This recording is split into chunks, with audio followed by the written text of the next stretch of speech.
Assalamualaikum warahmatullahi wabarakatuh. Halo semuanya, apa kabar? Semoga selalu sehat dan selalu bahagia, amin. Perkenalkan, nama saya Ibda Kurnia Sabila. Saya dari Universitas Kuningan, jurusan Pendidikan Bahasa dan Sastra Indonesia.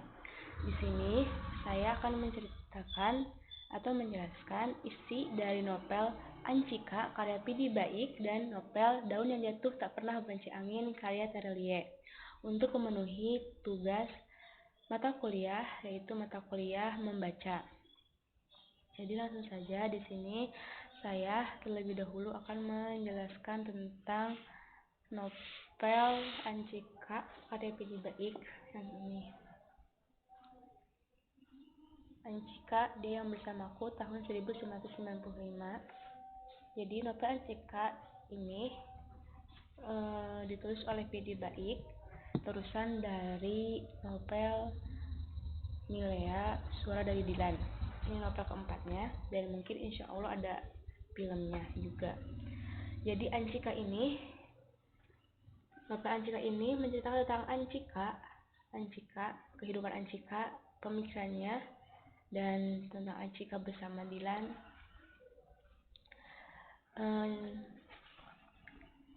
Isinya ini Ancika sendiri yang bercerita tentang kehidupannya.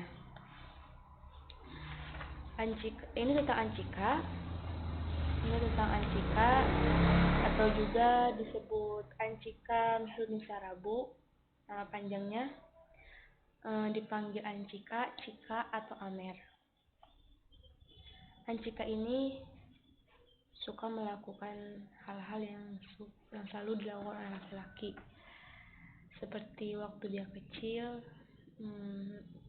suka bermain bola dan suka memanjat pohon, serta dia suka berpakaian yang suka digunakan oleh laki-laki seperti celana dan kemeja.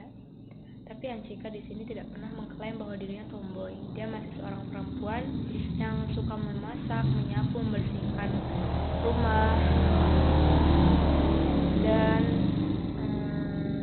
memakai rok. Hanya saja Ancika tidak suka perempuan yang lemah gitu. Dia suka perempuan yang tangguh, kuat, yang bisa membela dirinya serta harga dirinya. Dan itu termasuk sikap Ancika. Ancika ini suka belajar giat karena dia ingin masuk ke universitas yang dia inginkan. Dan itu dia juga suka membaca. Ancika ini termasuk siswa yang rajin di sekolahnya. Ancika bersekolah di SMA dan sedang berada di kelas 3, dia di tingkat akhir. Ancika ini orang Bandung asli, orang tuanya juga. Ancika mempunyai adik laki-laki 1 dan mempunyai paman yang bernama Anwar. Ancika suka menyebutnya Mang Anwar. Mang Anwar ini adalah adik dari ibunya Ancika. Selain itu, Ancika mempunyai teman bernama Indri, perempuan manis cantik yang punya rambut panjang terurai. Sebenarnya Ancika punya banyak teman di sekolahnya. Salah satunya adalah Indri. Indri bisa jadi disebut sahabat karena Indri dan Ancika sering kemana-mana bersama, pulang bersama, dan ke kantin bersama. Dan Indri dan Ancika saling bercerita tentang kehidupan mereka masing-masing. Selain itu, ada salah seorang laki-laki yang selalu mengganggu Ancika, mendekati Ancika dan membuat Ancika risih serta tidak suka, yaitu dia bernama Bono. Bono ini bisa dibilang menyukai Ancika, tapi Ancika tidak menyukai Bono, atau Ancika itu tidak sedang ingin berpacaran, dia ingin fokus ke sekolahnya terlebih dahulu gitu. Setiap hari ini Bono sering mengganggu Ancika. Mereka tidak sekelas tapi sesekolah, dan membuat Ancika benar-benar kesal akan perlakuan Bono itu. Selain bersekolah, Ancika juga bimbel, mengikuti bimbel, dan di sana juga Ancika mempunyai banyak teman. Salah satunya ada Bagas, Iksan, dan Ipul. Mereka 3 kawanan Mereka selalu bareng-bareng, selalu pulang bareng, pergi bareng karena mereka satu sekolah dan satu kelas. Jadi Bagas, Iksan, Ipul ini gak bisa dipisahkan gitu ya. Bagas, Iksan, dan Ipul ini suka banget ngobrol sama Ancika gitu, suka ngedeketin Ancika gitu kan. Ternyata usut Bagas ini suka sama Ancika gitu. Iksan dan Ipul juga jadi dekat ke Ancika untuk kayak mencomblangkan gitu ya Ancika dan Bagas. Tapi Ancika ini gak sadar kalau Bagas itu suka sama dia dan merasa kalau sikap mereka ke dia itu karena berteman gitu.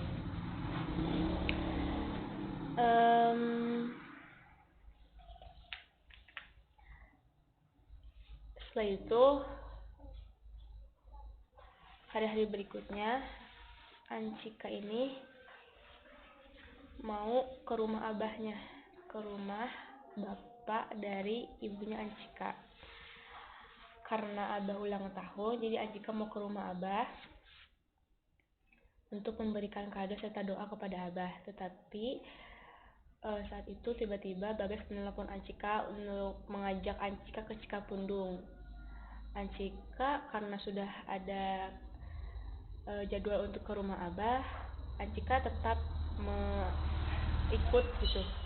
mengikuti ajakan Bagas karena Ancika suka membaca.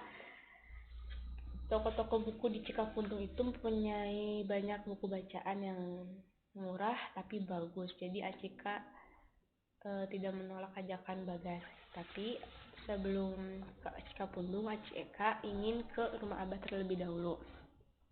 Jadi Bagas, Iksan, dan Ipul mengantar Ancika terlebih dahulu ke rumah abah. Dan di sanalah Ancika pertama kalinya bertemu dengan Dilan.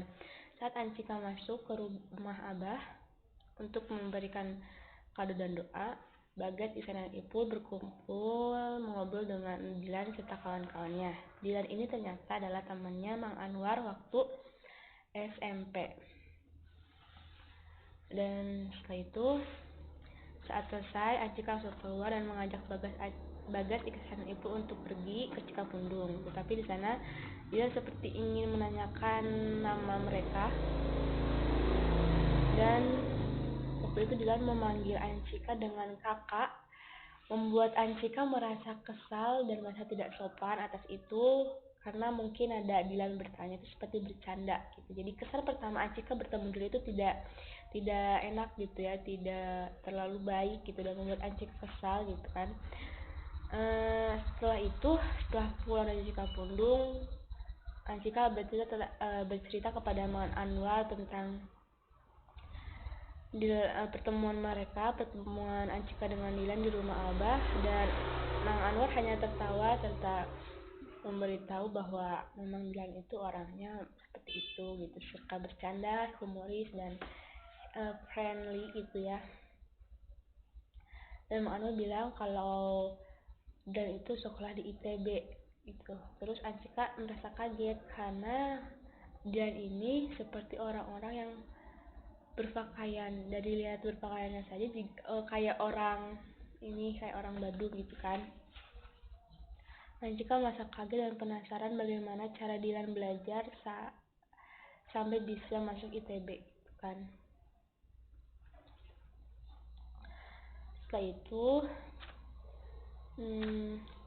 Ancika ini diajak oleh orang tuanya untuk pergi ke pertunangan anaknya BOP. BOP ini adik dari ayahnya Ancika. Di sanalah Ancika bertemu dengan Yadit. Yadit ini seorang pria yang sudah mempunyai pekerjaan dan bekerja di kantor. Yadit ini orang Bandung tapi lama menetap di Jakarta. Jadi dia seperti lupa jalan-jalan di Bandung gitu. Setelah itu Yadit sering menelpon Ancika dan membuat Ancika merasa risih karena waktu belajarnya terganggu. Oleh karena itu kadang Ancika tidak suka kepada Yadit. Memang kesalahan pertamanya Ancika kepada Yadit pun tidak tidak baik gitu, karena Yadit ini seperti tipe orang yang selalu membanggakan dirinya atau kelebihannya. Setelah berhari-hari Akhirnya Ancika bertemu lagi dengan Dilan. Dilan datang ke rumah Ancika untuk bertemu Mang Anwar. Di sana Mang Anwar menawarkan Ancika untuk belajar bersama Dilan. Awalnya Ancika menolak, tapi akhirnya dia penasaran juga dengan cara belajar Dilan. Serta waktu itu tugas resensi novel Ancika dikerjakan oleh Dilan. Ancika merasa kesal karena ternyata Dilan mencuekan dia gitu kan, menjadi pribadi yang beda saat belajar gitu, membuat Ancika merasa canggung dan malu. Di sana Ancika kesal dan akhirnya dia belajar di kamarnya, bukan di ruang tamu bersama Dilan. Setelah selesai tugas resensi novelnya, saat dibacakan di depan kelas, Ancika merasa malu karena ternyata resensi novel itu ngaco gitu, membuat semua isi kelas tertawa termasuk gurunya. Ancika marah dan kecewa kepada Dilan dan bilang kepada Mang Anwar untuk menyuruh dia meminta maaf kepadanya. Setelah berhari-hari kejadian resensi novel, akhirnya Dilan meminta maaf kepada Ancika lewat isi koran gitu. Jadi Dilan meminta maaf kepada Ancika lewat koran dan mengerjakan resensi novel Ancika dengan baik. Di sana Ancika merasa lucu karena Dilan meminta maaf lewat koran, tapi Ancika di sana telah memaafkan Dilan. Setelah kejadian Dilan meminta maaf, Dilan dan Ancika menjadi dekat gitu, sering belajar bersama di ruang tamu rumah Ancika. Mereka menjadi dekat. Suatu hari di sekolah, Bono dan Ancika itu berantem hebat di kantin, membuat Ancika dan Bono saling emosi dan akhirnya saling berantem. Saat Ancika dan Dilan sedang belajar di ruang tamu, malam-malam Bono menelepon mengajak Ancika untuk menyelesaikan masalah waktu di kantin. Dilan yang mendengar itu merasa dia harus melindungi Ancika gitu. Jadi Dilan seperti kasih pelajaran kepada Bono, dan hal itu membuat Ancika terseret ke polisi. Ancika bercerita dan Dilan mengakui bahwa dirinya lah yang memberi pelajaran kepada Bono. Ancika kecewa karena tindakan yang Dilan lakukan itu benar-benar fatal sampai berurusan dengan polisi gitu. Akhirnya Dilan dipenjara untuk beberapa hari dan akhirnya Bono itu mengambil tuntutannya karena ternyata Dilan adalah seniornya di geng motor itu, dan karena Dilan adalah anak dari seorang tentara, akhirnya Dilan dilepaskan dari penjara. Setelah kejadian Bono, Ancika dan Dilan itu, Dilan ternyata menghilang, membuat Ancika menjadi seperti kehilangan Dilan. Ternyata Dilan dan Ancika diteror oleh seseorang yang Ancika dan Dilan tidak tahu, dan ternyata di balik itu dalangnya adalah BOP. BOP disuruh oleh Yadit karena Yadit ingin menikahi Ancika, jadi BOP meneror Dilan dan Ancika, dan hal itu diketahui oleh Ancika dan BOP meminta maaf atas hal itu.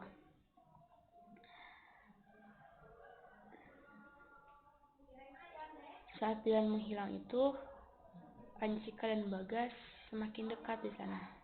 Sampai-sampai Bagas menembak Ancika, tapi Ancika tidak menerimanya karena waktu itu Ancika benar-benar fokus dengan sekolahnya, dan bisa jadi karena Ancika mulai suka kepada Dilan.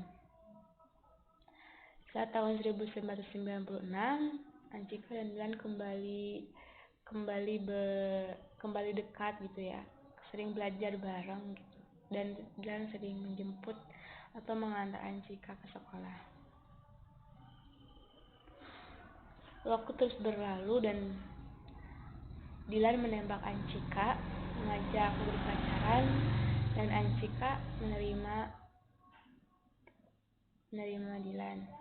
Awalnya hubungan mereka disembunyikan dari keluarga Anchika serta Abah, tapi lama-kelamaan mereka bilang kepada Abah dan keluarga besar Anchika menerima Dilan.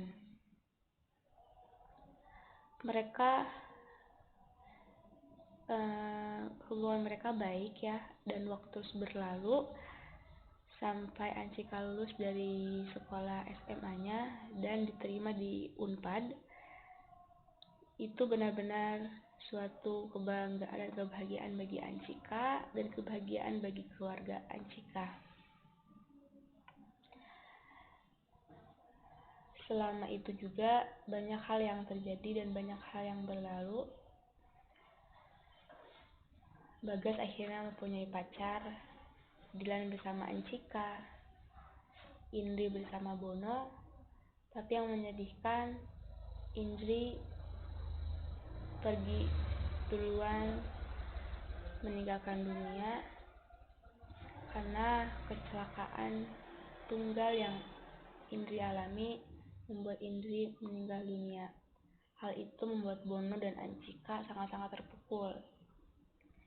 Banyak hal yang terjadi, kebahagiaan dan kesedihan. Setelah beberapa waktu berlalu, Dilan melamar Anchika melalui Abah, dan itu benar-benar membuat Anchika terharu serta keluarga Anchika terharu. Anchika menerima lamaran Dilan dan keluarga Anchika menerima Dilan untuk melamar Anchika. Setelah lamaran berlangsung, pada tahun 1998 akhirnya Dilan dan Anchika menikah. Setelah menikah, Dilan sementara waktu tinggal di rumah Anchika, tidur bareng dengan Anchika, dan dari sana mereka mempunyai 1 orang anak. Saat Anchika telah melahirkan anak pertama, Dilan harus pergi untuk melanjutkan studinya di Belanda karena ada beasiswa yang didapatkan Dilan. Dari sana Dilan pergi ke Belanda meninggalkan Anchika dan anak pertamanya, dan Anchika serta keluarga menunggu Dilan kembali dari Belanda. Dan selesai isi cerita Anchika seperti itu kurang lebih. Lanjut ke cerita Daun yang Jatuh Tak Pernah Membenci Angin karya Terelie. Novel ini dirilis tahun 2010 kalau tidak salah. Ini novel yang benar-benar booming waktu itu, tahun itu, menceritakan tentang kisah Tania, seorang gadis kecil yang lucu,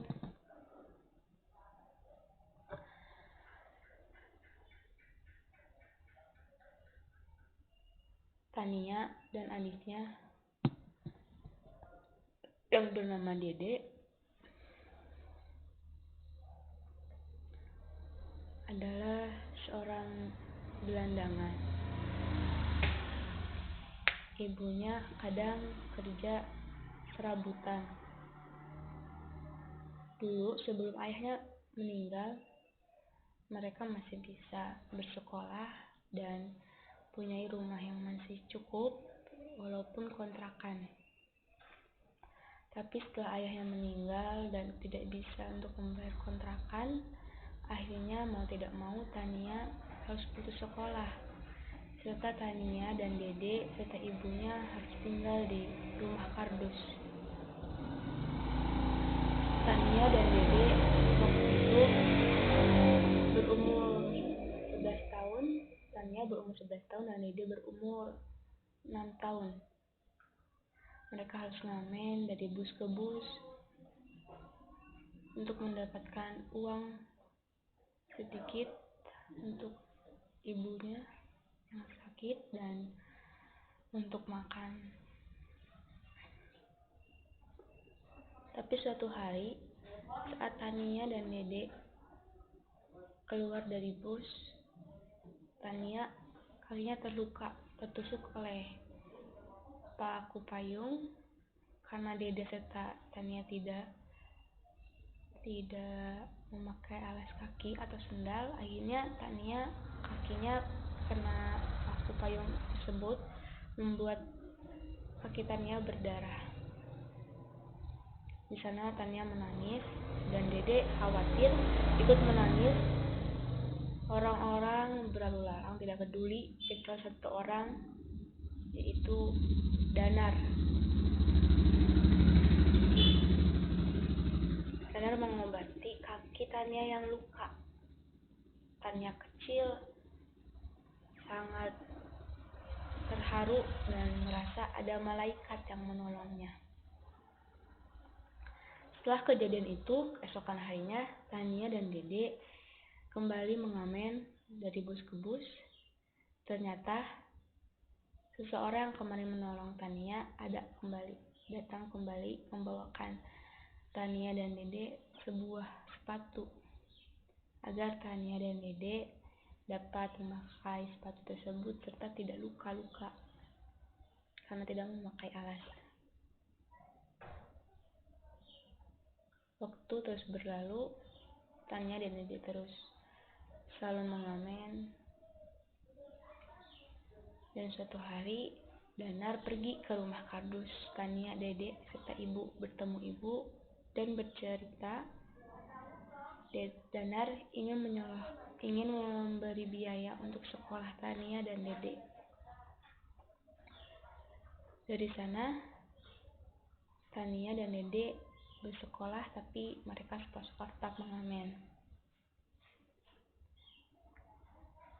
Danar sering memberikan uang kepada ibu, dan Tania serta Dede tahu, tetapi mereka tetap mengamen. Uang yang Danar kasih serta uang yang dikumpulkan Tania serta Dede cukup untuk membeli rumah kontrakan. Akhirnya Tania, Dede serta ibu bisa membeli rumah kontrakan dan tinggal di sana. Setiap malam Minggu malam, Danar selalu pergi ke rumah Tania untuk memberikan hadiah-hadiah serta mainan untuk Danar dan Tania. Tania senang karena Danar selalu pergi ke rumahnya. Ibu menjadi sehat dan kembali bekerja, berdagangan kue kering. Suatu hari, Danar mengajak Tania, Dede, dan ibu pergi ke dunia fantasi. Hadiah karena Dede berhasil menyusun logo yang Danar berikan. Tapi di sana ternyata Danar mengajak seseorang, yaitu Ratna. Tania walau berusia 11 tahun, dia merasakan perasaan cemburu karena Danar di sana berdua bergandengan terus bersama Ratna, membuat Tania yang awalnya bersemangat pergi ke dunia fantasi, ke wahana-wahana di sana, menjadi tidak bersemangat karena adanya Ratna di sana. Setelah kejadian itu berlalu, Tania dan Dede bersekolah, ibu yang berjualan kue kering. Tania saat pembagian rapor dia menjadi peringkat pertama dan nilai yang bagus. Dan Tania loncat kelas. Harusnya dia kelas 5, loncat menjadi kelas 6. Tapi sedihnya saat pembagian labor itu hanya ibunya yang datang. Danar tidak, karena Danar harus menemani Dede yang dirawat di rumah sakit karena demam tinggi DBD. Dede berperingkat keempat di kelasnya, dan itu membuat Dede senang. Waktu terus berlalu. Setelah Dede sembuh,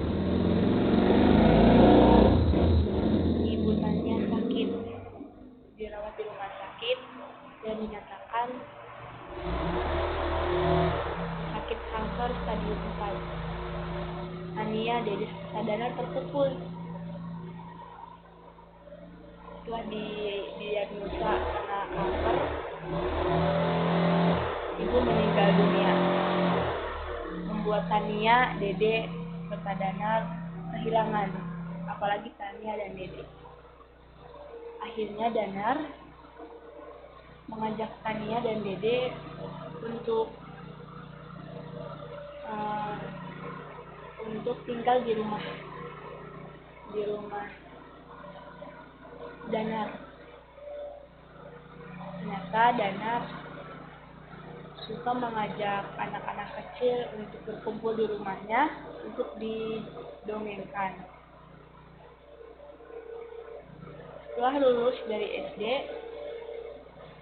Tania ternyata mendapat beasiswa untuk sekolah di Singapura.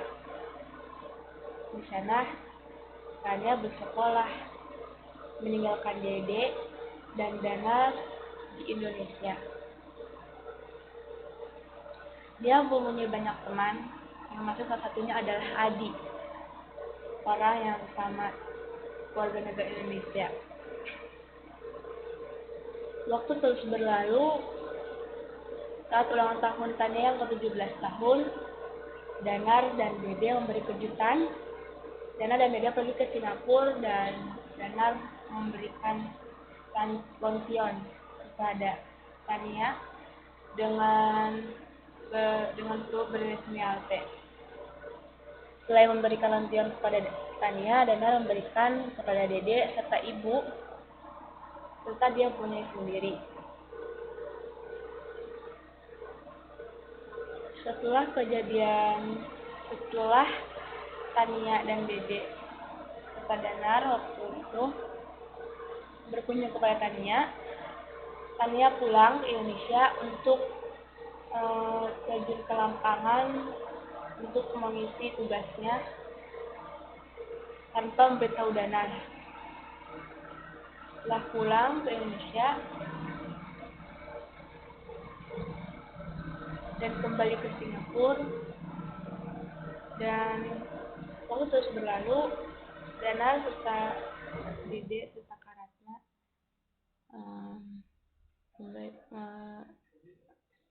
datang ke Singapura dan memberitahu bahwa Danar dan Ratna akan menikah. Di sana Tania benar-benar terpukul karena dia kira Danar menyukai dia, ternyata tidak. Setelah kejadian itu, Tania tidak datang ke pernikahan Danar, dan Danar menjadi pendiam setelah itu. Awalnya Danar tidak mendiamkan Ratna,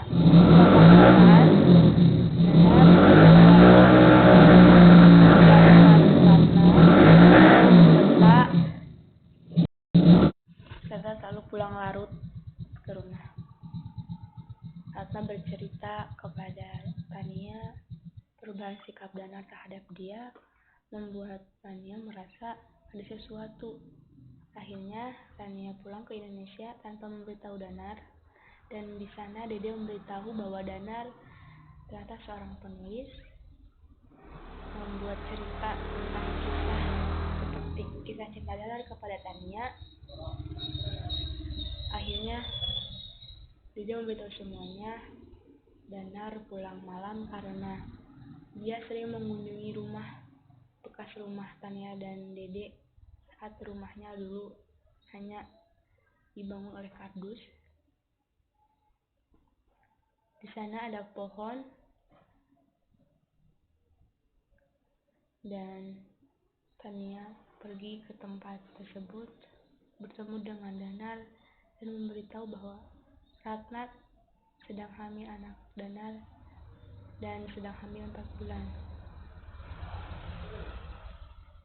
Dan ternyata Danar menyukai Tania. Pernikahan Danar dan Ratna waktu itu, Danar sudah berpikir tidak mungkin dia harus menikahi Tania karena keterpautan umur yang sangat beda, yaitu beda 14 tahun, membuat Danar harus menikahi Ratna. Dan akhirnya setelah tahu itu hati Danar dan Tania tidak mungkin untuk membalas kembali perasaan Danar karena Ratna sedang hamil anak Danar. Akhirnya Tania pergi kembali ke Singapura dan tidak akan pernah kembali ke Indonesia. Dan cerita pun selesai. Jadi itu isi cerita dari novel Ancika serta Daun yang Jatuh Tak Pernah Membaca Angin. Kurang lebihnya mohon maaf. Wassalamualaikum warahmatullahi wabarakatuh.